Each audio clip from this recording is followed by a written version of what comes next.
Good morning, Julie. How are you today? Good. I'm your nurse, student nurse, Jenna, and I'm going to show you how to do a demonstration bath when you get home. So, first we better check your name bands. Mom and the baby, make sure you guys have the right match. First we're gonna talk about some safety things first, and then we can give her the bath. A good place to do this is at a countertop at home, or in a room where it's nice and warm, where there's no drafts. But make sure you're fitting your baby into your day schedule so that it's not a hassle to you. So maybe at night or right before you're going to feed her to wake her up. You do not need to feed or bathe your baby every night, maybe every other or every third day. If it's hot and sweaty weather, then more frequent. When you are going to give her a bath, make sure all your supplies are in the order that you're going to use them. And never leave the baby alone. Even if you're on a changing table, make sure you have one hand on her at all times. If you step away, the phone rings, pick her up and take her with you. When you're giving your bath, this is a good time to check over their skin, look at any rashes they may have. Some newborn rashes are red spots on their cheeks or their body. And if there's no treatment for it, it can fade away and come back. It's just some dry skin maybe. And another is cradle cap, which is why you'll wash your baby's scalp every day and use your brush to get the skin circulated. Diaper rashes, if you're changing the diaper frequently, or maybe she's having a reaction to the diaper, so you can change your diaper more often and maybe the different kind of brand. If that doesn't help and it gets worse, then you can go see your doctor and get a prescription for a cream to put on there. Otherwise, Desitin is a good kind to use. If you haven't noticed already, your baby's stools when you change their diaper are going to be black and sticky.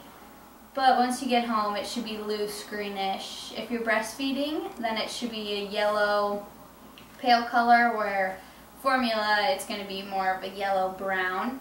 But make sure she is going at least twice a week, or keep track of that. If she's having constipation, it's going to be hard for her to pass, it's going to be hard, and the diarrhea will be loose, it'll have a different color, different scent to it. So those are just some things to look for when you're changing the diaper. Some of the stuff that we will do here at the hospital is an Iowa screening program we have going on.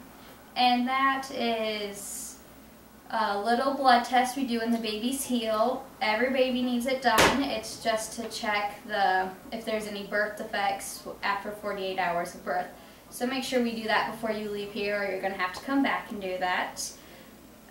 Your baby's going to need immunizations, and that will start when they're 2 months of age.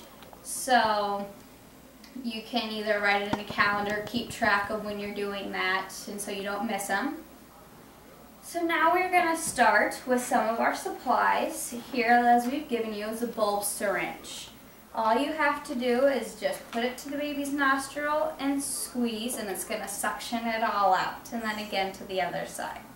To clean that out, just squeeze it under warm water and then squirt it out. It's the best way I've found, is maybe boiling water. When you're washing the baby's head, make sure to watch for soft spots. You don't want to be pushing on that right here. If you had a boy, the circumcision would be kind of sore, so you'd be careful around that area. Any soaps or lotions, you don't want to have any high perfume scents to it.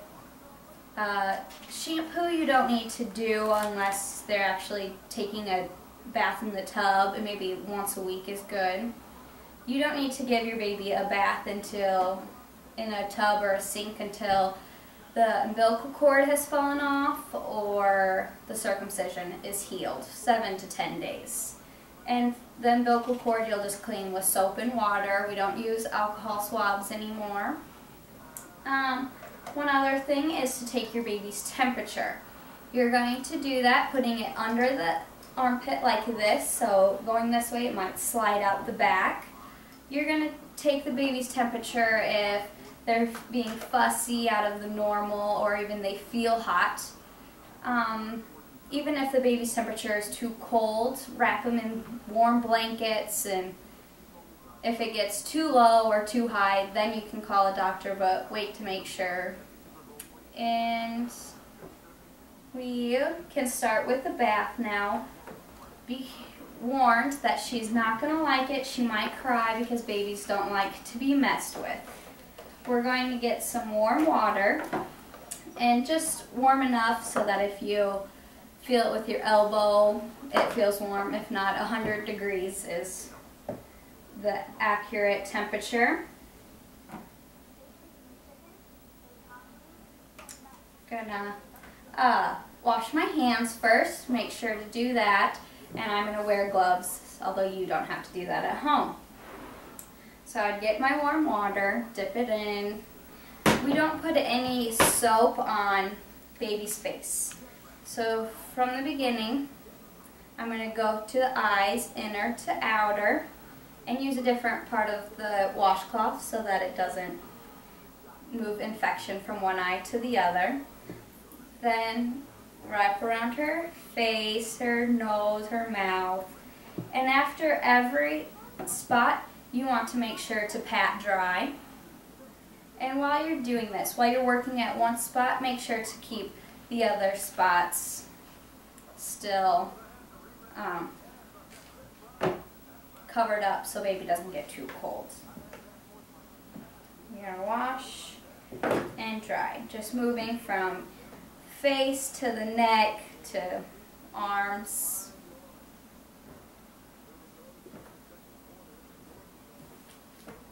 Washing with soap and water and then drying.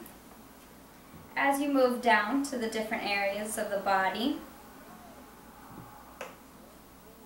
and you're going to do the same thing over again. Then you'll move down to the diaper area. This is where you can watch for those rashes and such. With your girl, you're going to want to wash from front to back, so you're not messing with any infections. When you flip the baby over, make sure to support their head and neck.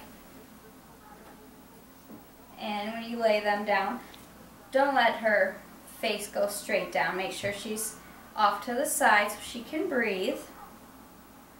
Get a new washcloth. And you're going to do the same thing from the back. Make sure you're drying those creases and getting under those fat folds. And especially where there's rubbing areas so they don't get irritated under your armpits. And then I'm going to roll her back over. You might notice that your baby's breast may seem swollen, but that's just from the hormones and that's normal. You're going to make sure to wash the scalp really well. And you also want to dry or brush her scalp in circles to stimulate. And then if you want to make her hair look pretty. Now we will dress the baby.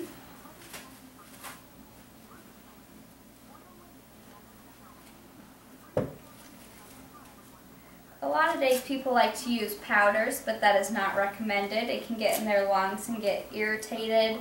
So we now like to go against that.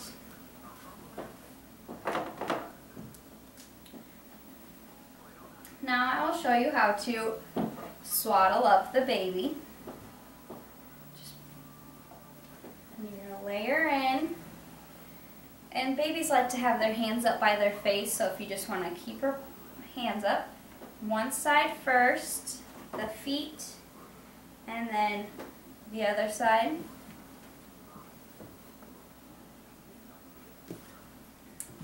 And there you go. Now I'm just going to wipe up the crib and give her some new sheets and we'll be good to go. If you have any questions, just let me know.